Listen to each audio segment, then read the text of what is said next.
Okay, let's talk about setting goals. A subject that altered my life forever. It was just unbelievable. I hadn't known my mentor, Mr. Schoaf, very long until one day he said, Mr. Rohn, let me see your current list of goals. He said, I've had a lot of experience and I've been out here for a while. And he said, let's go over them and maybe I can really give you some good ideas. And I said,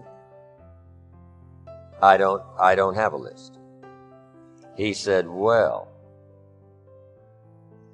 if you don't have a list of your goals, he said, I can guess your bank balance within a few $100s. Which he did. That got my attention. I said, you mean my bank balance would be a lot bigger if I learned how to set goals? He said, drastically bigger. That got my attention, so I finally said, hey, I want to learn how to set goals. It is a fantastic skill to develop, how to design your own future. So make the note, life best lived is life by design, not by accident. Not just, walking through the day, careening from wall to wall and managing to survive. That's okay. But if you can start giving your life dimensions and design and color and objectives and purpose, the results can be absolutely staggering. Key phrase, here's a chance now to use your imagination. Because the imagination builds cities, imagination conquers disease, imagination develops a career, imagination sets up a relationship. Imagination is where all tangible values and intangible values begin in the imagination. So what you've got to learn to do is use this powerful resource. Now sometimes all by ourselves it's a little difficult sort of to get it going. That's why a little workshop like we're going to do today is sometimes very helpful. When someone does a little coaching and says, how about this niche? You say, I never thought about that. That ought to be easy to do. And the first thing you know, you're going. All the stuff I've done, this is not any new stuff. You could have thought of all this in your lifetime. But in a concentrated way, like 2 days, if somebody comes along and says, how about, jot this down, you say, yes, I can understand that. I thought about that and I sort of dismissed it. That's why 2 days is so valuable, or 1 day, or whatever, a seminar, so that somebody takes you through some things that you could have thought of by yourself. You could have done your own research. But why not capsulize an event like this for a couple of days and then go through it and let it stimulate you to widen your life, whether it be your career or a relationship or financial independence or a project that you're working on, whatever that is. This kind of time is so valuable. And it's true, it's why the cassettes are so valuable. Brian Tracy is right. It's called University on Wheels. Turn your car into a mobile classroom and just get this stuff, right? When your hands are busy and your mind is free. Why not utilize that time to learn another subject, to pick up another skill, to be reminded of another important value in your life that being so busy has got you distracted. It's a unique way to do that, right? Not just to sell cassette tapes, but because it's a great way to pick up the extra learning and increase the momentum of your upward curve of self-development and self-education. And that's why that is so important. But now, tapping this resource of the imagination and thinking about your future, thinking about tomorrow, as early as tomorrow or the rest of the day, and thinking on out the rest of the year, on into the next century, on into the early years of the next century. A workshop like we're about to do helps call your attention to that so you can use your imagination to start prospecting for the future, what could be possible for you. So make a little star there now that says, finish this later. And then I want you to add these notes. My mentor, Mr. Schoaf, when I'm 25 years old, said, Mr. Rohn, I think you should set a goal to become a millionaire. And I thought, well, that'd be interesting. $1 million sounds interesting. And then he added this that changed my life forever. It was a twist on philosophy. Here's what he said. Set a goal to become a millionaire for what it will make of you to achieve it. Set a goal to become a millionaire for what it will make of you to achieve it. I had never thought about that. The major reason for setting goals is what it makes of you to achieve them. The muscle you must develop, the thinking you must develop, the skills you must develop, the person you must develop, what you must know about the marketplace and how to serve the customer and how to do the deal. All the stuff you learn and become and learn and become and learn and become. That's what's valuable. That's why you go for something fairly lofty. Here's what we learn in leadership. Don't join an easy crowd where the expectations are low or where they don't care. The problem with that is you won't grow. Go where the expectations are high. Go where you're challenged to study, read, change, develop, learn the next skill. Because it's the challenge that creates the muscle. The mental muscle, the vocal muscle, the actual physical muscle to become better, stronger, wiser, more unique. And Mr. Shoaff said, when you become a unique person worth $1 million, then here's what he said, now you could give the money away because the money is not what's important. What's important is the person you have become. I got the message. Why would I do a 2-day seminar? I don't need the money. Here's what I do need, the continual exercise of challenging myself to search for the vocal answers that helps people to see. To struggle with the vocabulary that tries to make it clear for me and maybe makes it clear for you. Why would I give up that exercise that makes me grow year by year and develop year by year? See, I wouldn't give up this unique challenge to challenge myself, to be up to date, that when the century turns, I'll be ready for it, regardless of age. Age doesn't matter. What matters is state of mind. What matters is skills. What matters is development. What matters is personality. What matters is charisma. What matters is your reach, your influence. What matters is those extraordinary things that all humans can accomplish within themselves. See, that's what matters. And if you stop that process, it isn't a matter of the money stops. What stops is your personal development stops. Lacking now the full distance of your full potential. If that stops, see, that's where you shortchange yourself. You must know who you are. Look, I'm not talking about your name or your occupation.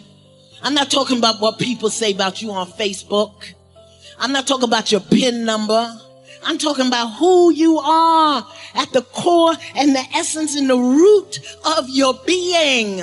Spiritual code of conduct says you have to know who you are, and that your behavior cannot make testimony about you that is not the truth of who you are. When you have a spiritual code of conduct and when you know who you are, if you ain't a hoe, you don't act like a hoe. If you ain't a deadbeat daddy, you don't act like a deadbeat daddy. If you ain't a gutter snipe, you don't act like a gutter snipe.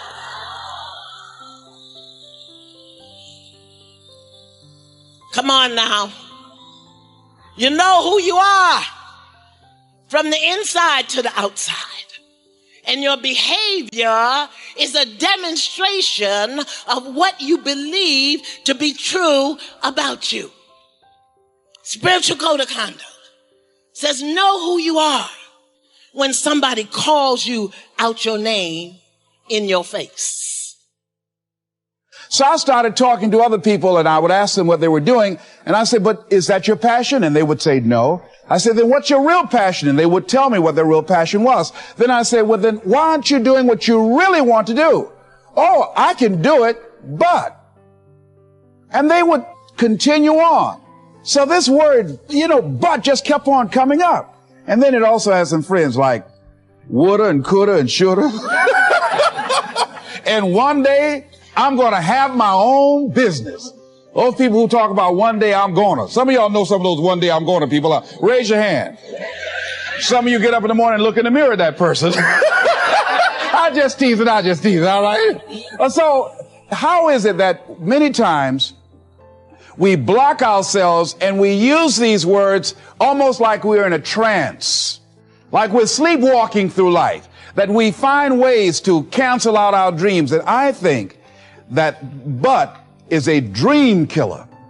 That a lot of things that we want to do, a lot of places we would like to go, a lot of things we would like to experience, and we just stop at but, and we build a case. In fact, I was reading something the other day that talked about but. It says, but is an argument for our limitations. And when we argue for our limitations, we get to keep them. See, but will cause you to procrastinate. But will cause you to hide out behind fear. But will cause you to come up with all type of excuses that you can validate your inaction and not acting on your dream. And right now, more than ever, people need to look for ways to live their dream. People need to look for ways to make it on their own. There is no such thing as job security. There's no such thing as a storm-proof or tragic-proof life. There are no guarantees today, ladies and gentlemen. The illusion is gone. There was a time when we graduated from high school, you were told, go to college and get out, and you go and work for a corporation for 30 or 40 years. They'll give you a gold watch and you'll retire.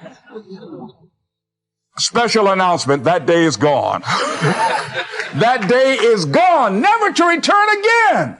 So instead of people living in fear, feeling stressed out, feeling powerless, feeling like victims, I think it should be a time that we need to begin to look at ways that we can become an active force in our own lives. Look at ways when we can decide to take charge of our own destiny. Look at ways when we can decide to design a life of substance and begin to truly live our dreams. And it's time for people to decide, I'm ready to get on with my life. Shake somebody's hand on your right and left. A guy named Bob May said this, don't let nobody turn you around. Do that right quick.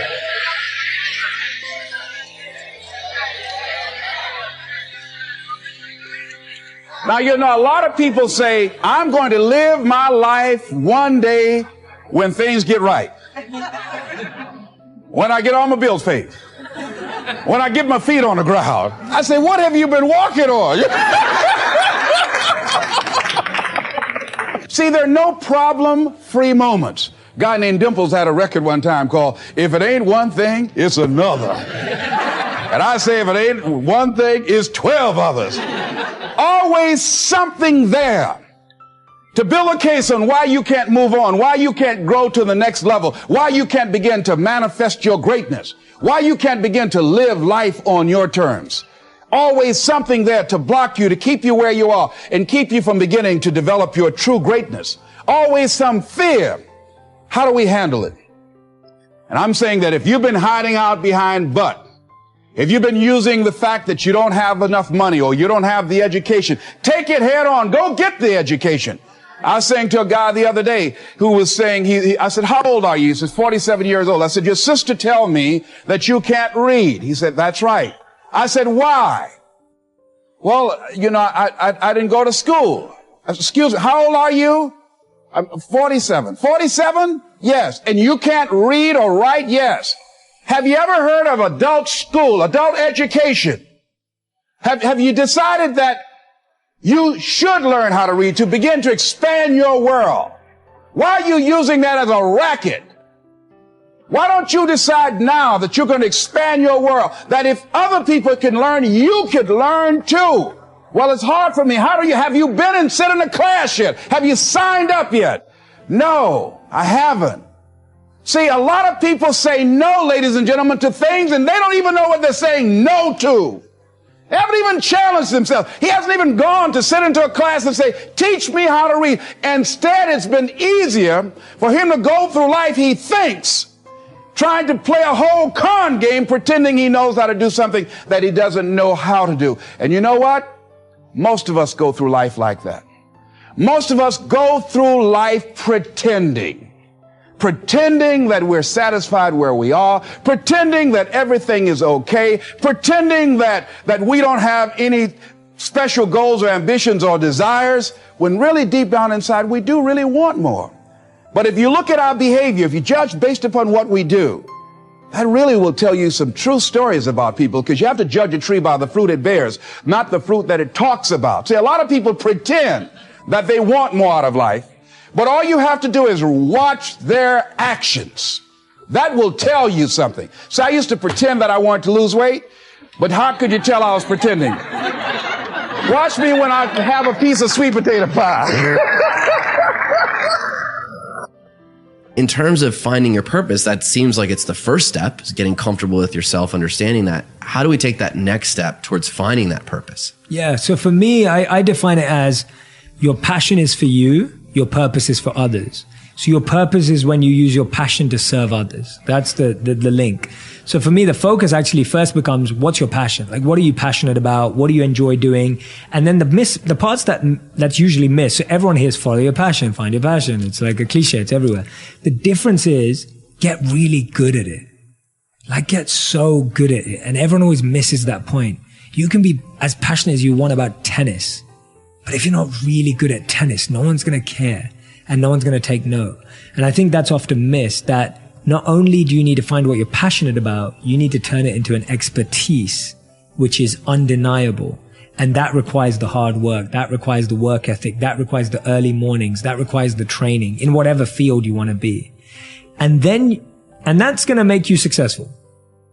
So when you figure out your passion and you get really good at it, you're going to become successful. But you're only going to be happy when you use that success to help other people. And then you've got to figure out that link to purpose.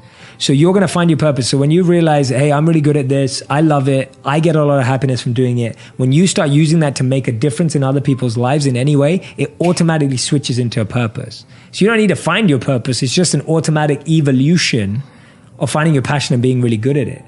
And that's where we're messing up, that we haven't found something we love, and we haven't found something that we love that we've got really good at. So what we usually do with our lives is we do things that we're not good at and don't love, right? Or we do things that we're good at but don't love. And we need to switch into the spaces of things that we love but are not good at and get really good at them, and start finding out things that you are good at and you do love.